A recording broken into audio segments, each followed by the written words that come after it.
You ever walk into a room thinking it's the start of your future, only to realize it's the graveyard for your past? That's what happened the day I interviewed for what I thought was my dream job, and found myself face to face with a secret I didn't know I was part of. My name isn't important, but what I felt that day, I'll never forget it. I met Marcus on a dating app. We matched on a random Wednesday night while I was doom scrolling past people who couldn't spell "you're right." But his profile was different. He was clean-cut, articulate, and that kind of charming where it doesn't feel rehearsed, but intentional. CEO in tech. Separated. Just looking for someone to talk to, his bio read. I wasn't looking for anything serious either. So I figured, why not? Our first date was effortless. He took me to this rooftop bar in the city. The view, the music, the way he made me laugh without trying too hard. He just got me. He didn't push. He didn't love bomb. He was respectful, thoughtful, a little guarded. But he said it was because of his recent separation. And I understood. Honestly, I respected it. We started seeing each other once or twice a week. It wasn't serious. Or at least, that's what I told myself. But then came the little things. He never let me post him. I'm private, he'd say. And with my line of work, I need to protect my peace. Okay. Fair. He'd always meet at my place. Never his. He said his house was under renovation and not somewhere I'd be comfortable in right now. I believed it. He never stayed the night. Always said he had early mornings, board calls, or his assistant arriving at 6 a.m. Looking back, it was all obvious. But when you're in it, you don't want to see it. We talked for 5 months. And during that time, he never gave me a last name. I didn't push. He was just Marcus from Bumble. And somehow that was enough. Until it wasn't. I was applying for a job at a fast-growing fintech company, one of those sleek startups with glass walls and minimalist lobbies. They were hiring a communications manager. I prepped like crazy for the interview. Had my resume in a leather folder.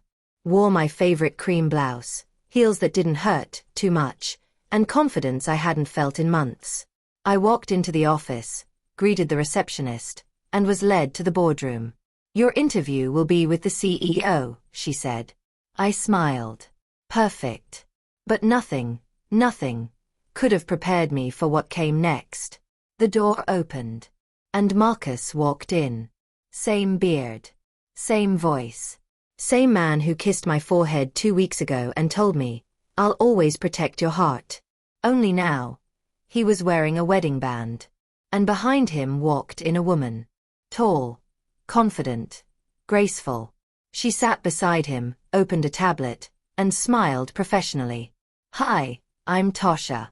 I'm Marcus's wife and co-founder, she said. Wife. Not ex. Not separated. Not someone he was trying to figure things out with. His wife. I sat frozen. My mind was sprinting, but my body couldn't move. Marcus didn't flinch. Didn't blink. Didn't even acknowledge me. He smiled, shook my hand like I was a stranger, and said, We're excited to learn more about you. And in that moment, I learned everything I needed to know about him.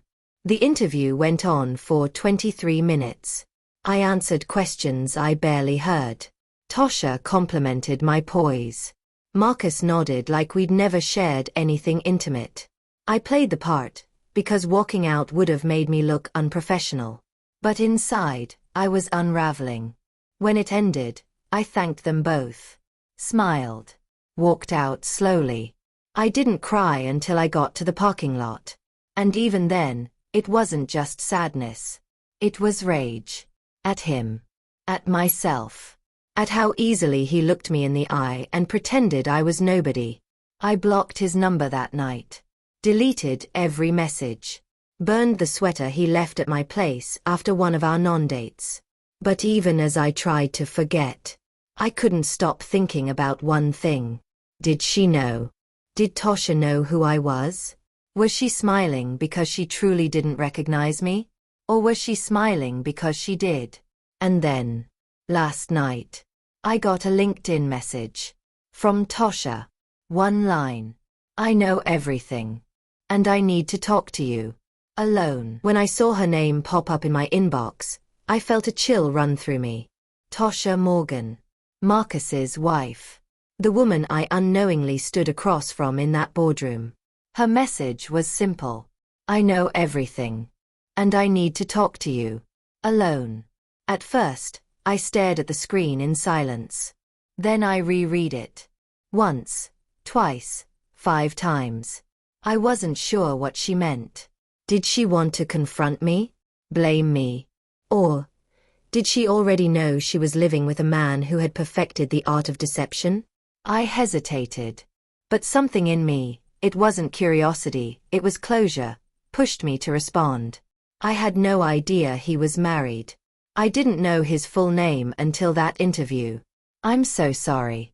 Her reply came just minutes later. I believe you. Can we meet? It's not about blame. It's about the truth. We met at a small coffee shop downtown. Public, quiet, neutral ground. When she walked in, she was even more beautiful than I remembered. Not in a flashy way, but in that quiet, confident, grown woman way. She didn't look angry. She looked tired. She ordered tea. I got water. My throat too dry for anything else. And when she finally spoke, her voice was soft, controlled. I've known about you for a while, she said. My stomach flipped. I found photos, messages, hotel receipts. At first, I thought it was just one of his flings. But then I saw how often he texted you. How genuine he seemed. That's when I knew. You weren't just a fling. You were a fallback plan. I didn't know what to say. So I just asked, why didn't you confront me sooner? She took a sip, then looked me dead in the eye. Because I needed to see who you were. And after watching you sit across from us in that interview, so composed, I knew you weren't the enemy. I wanted to cry. Not out of guilt, but relief. She slid her phone across the table. Open chat threads. Screenshots. Voice notes. This is how I found out. And I think you deserve to see the whole picture. Not just what he showed you. What I saw next made my hands shake. Marcus had a pattern. He wasn't just cheating with me. There were others. One was an intern. Another was a woman he met on a leadership retreat. All of us had the same story. He claimed he was separated. Said his wife was more of a business partner now. Told us he wanted something real again. It was like he had a script. And we were just rotating cast members. Then she showed me something else. A message. To her. From Marcus. Sent just 2 days after our interview. She's just a distraction. Don't make this a thing. You always blow things up. Handle yourself. Handle yourself. As if we were just business risks. I sat there, numb. Why are you still with him? I asked. Tosha smiled. But it wasn't a happy smile. That's the part you don't know yet. We're not just married. We're financially tied. Everything we've built is under both our names. And if I walk away, I lose more than my dignity. She paused. Then leaned in. But I'm not staying. I'm just waiting. I blinked. Waiting for what? She glanced at the time. Then pulled something from her bag and slid it across the table. A legal envelope. These are the documents. He doesn't know I've been building this case quietly for months. I just needed proof that he never changed. And thanks to you, I have it. I swallowed. Are you saying I was part of the plan? She shook her head. No. But you became the confirmation I needed. And now, I want your help. My heart stopped. Help with what? She reached into her bag again. Pulled out an iPad. Opened a folder labeled Contingency. Inside were recordings. Documents. Names. Dates. Even a spreadsheet titled NDAs signed. She wasn't just leaving him. She was taking him down. And then she said the one thing I never expected. He used you. But if you agree to testify, we can both take our power back. All I ask is that you don't disappear now. We bring this to court next month. Are you in? I didn't answer right away. I couldn't. I thought I was just walking away from heartbreak. But now, I was staring at the center of a scandal that could destroy a man's empire. And then, just as I opened my mouth to speak, her phone buzzed. She looked down, froze, and said, "He knows. He just texted me. You're making a mistake." When she said he knew, I felt something shift in the air. Not fear, but a strange, sinking knowing. Marcus wasn't the type to yell or send angry paragraphs. He was calculated, calm, dangerous in his silence. Tosha showed me the text. "You're making a mistake. Walk away from this. You don't know what you're doing. She doesn't know you like I do. You'll ruin everything." There were no insults, no panic, just veiled threats in perfect grammar. I looked up at her. "Is this what you meant by waiting?" She nodded. "He's going to try and control the narrative. Twist it. Gaslight me into backing down." She looked tired, but not weak. "But I'm done being the woman who waits for him to grow up." I didn't know what to say. So I just said, "I'm in. I'll help." She smiled softly, as if she finally exhaled after holding her breath for too long. "Good," she said, because the clock just started ticking. The next few days were a blur. She looped in her lawyer. We had 2 recorded Zoom calls where I gave my statement. I turned over screenshots, voice notes, the small photos I took of us together, everything. And every piece was another stitch in the legal quilt she was sewing. I was nervous. But I also felt strangely alive. Like I wasn't just healing anymore. I was fighting back. Until one night, I got a call. No caller ID. But something told me it was him. I let it ring twice before answering. "So now you're working with my wife?" His voice was cool, dry. The same voice that once told me, "I'll always protect you." I stayed quiet. "She's using you. You think she cares about you? She's just mad she couldn't keep me, and now she wants to make noise." I finally spoke. "No, Marcus. She's mad because you broke every promise to her, and then did it again with me." Silence. Then he said something I'll never forget. "You think you know the whole story? You don't. She's not who you think she is. And neither am I." He hung up. No threat, no rage. Just that same calm confidence that had once charmed me into trusting him. But now it felt different. Like he knew something neither of us did. The next morning, I got a package. No return address. Inside was a black folder. No note, no explanation. Inside were photos of Tosha at bars, with men. One of them holding her waist. Another, clearly intimate, her hand in his. The timestamps? While she and Marcus were still married. Some even overlapped with the time she said they were working things out. My stomach turned. Was this real? Old? Staged? Was he trying to shake me? I called Tosha, no answer.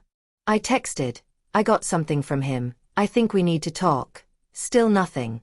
That night, I couldn't sleep. I kept going back to that interview. That moment when she walked in, poised, calm, unreadable. Had she known then? Was she playing a longer game than I realized? Had she lied to me, too? At 2:14 a.m., I got a text. From an unknown number. "You trusted the wrong woman." And then, a link to a private drive folder. My hands shook. I didn't click. Not yet. Because suddenly, I wasn't sure who the villain in this story really was. I stared at the link for what felt like hours. You trusted the wrong woman. That line had lodged itself in my brain like a splinter. I didn't know if it was Marcus or someone else. But whoever it was, they wanted me to believe that Tosha wasn't who she said she was. The file was named. See for yourself. No password.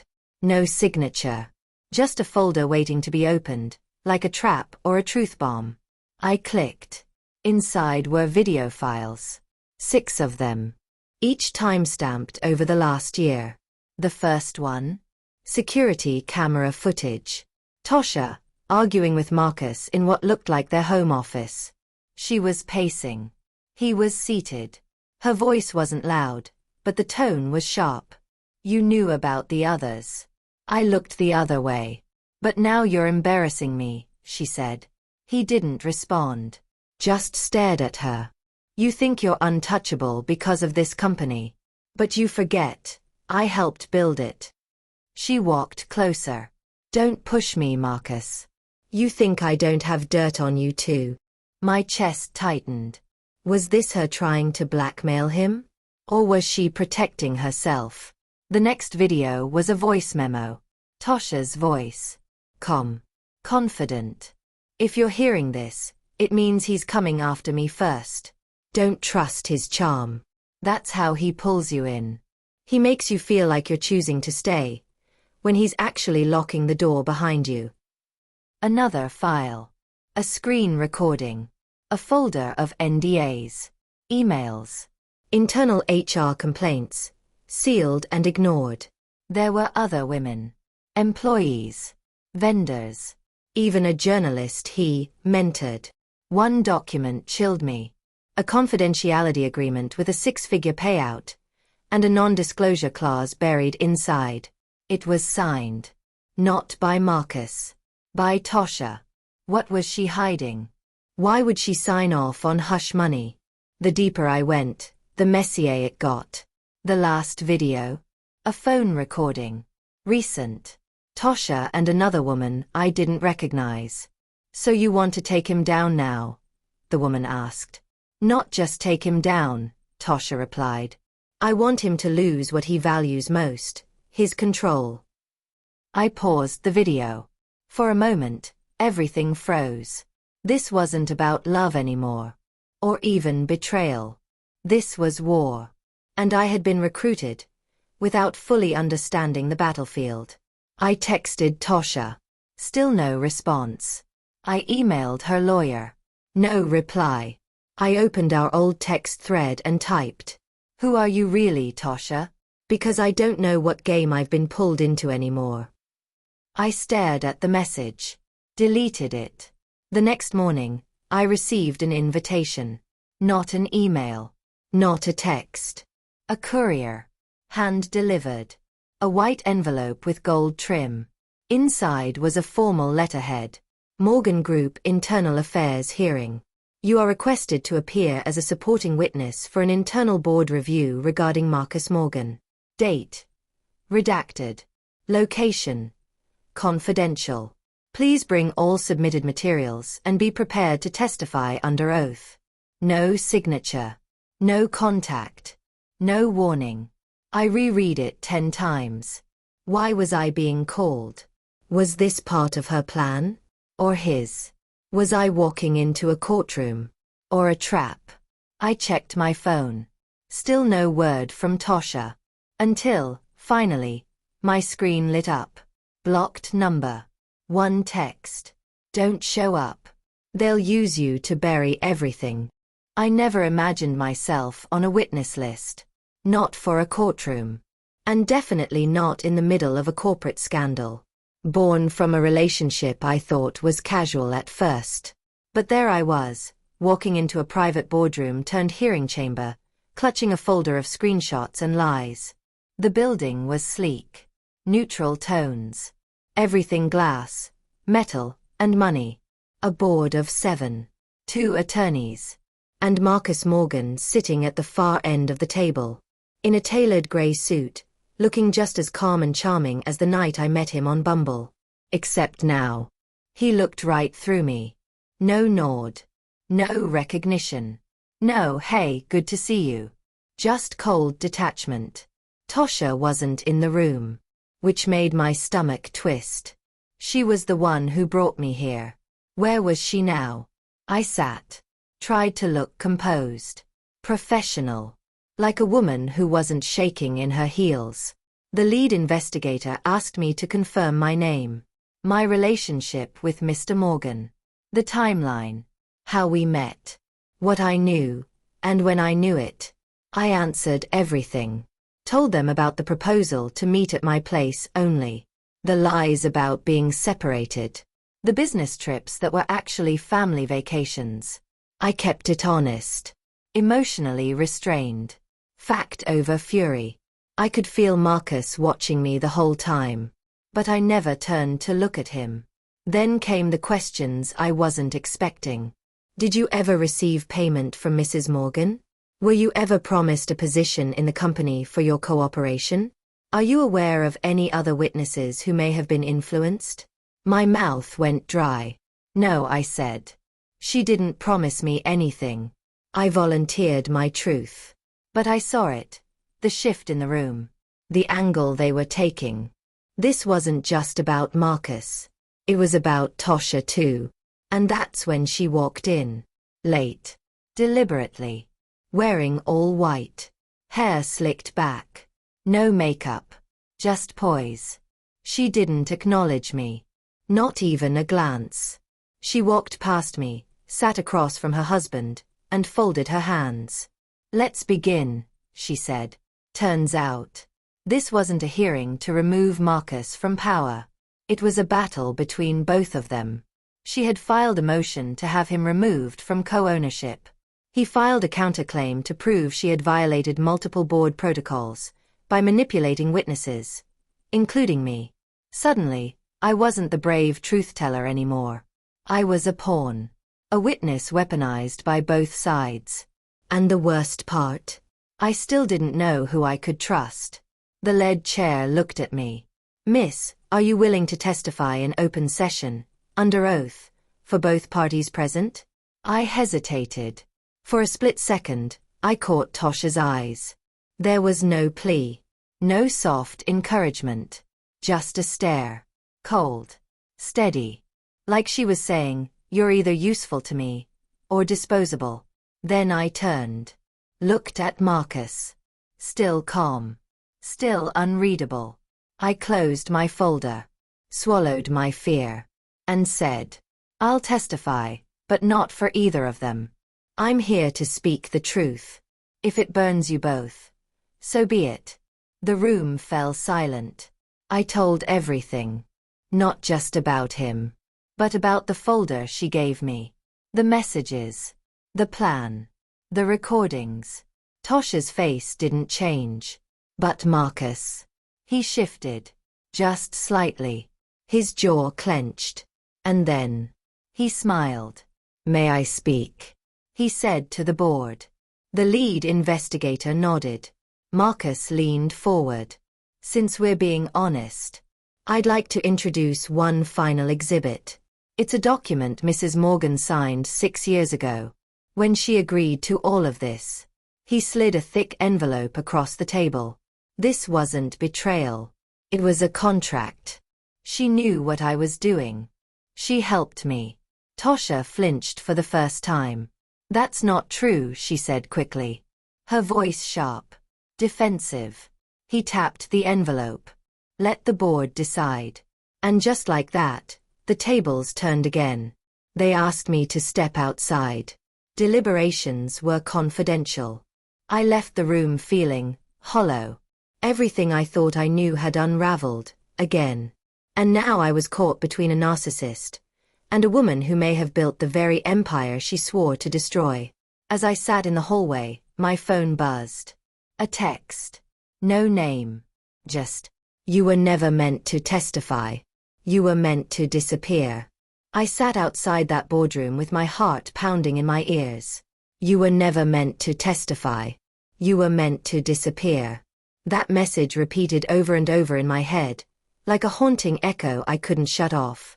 Who sent it? Marcus. One of his people? Tasha. I didn't know. I just knew that whatever I had walked into was bigger than heartbreak. This wasn't just about love. It was about power. And I was the thread they both tried to pull to unravel each other. But they underestimated one thing. I refused to be the collateral damage. The boardroom doors opened. A woman in a navy blazer stepped out. They're finished. They'll issue statements to both parties.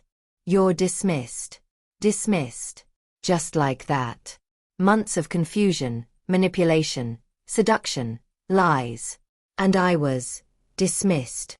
No thank you. No apology. Just silence.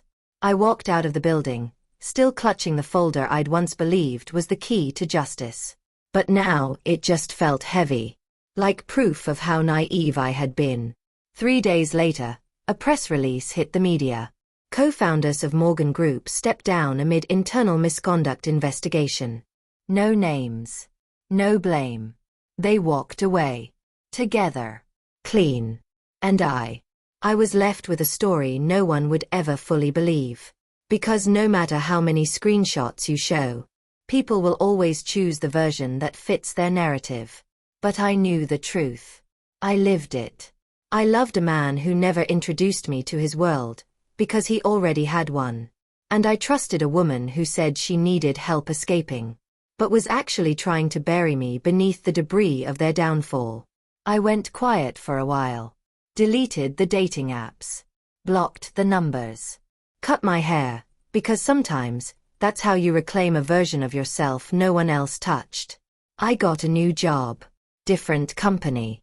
Lower pay. But peace doesn't come with a paycheck. Months passed. And one day, I got an email. No subject. No greeting. Just an attachment. A photo. Of Marcus. Behind a glass panel. Sitting in a courtroom. Not as a CEO, but as a defendant. The case. Sexual coercion. Workplace manipulation. Multiple NDAs. Now expired.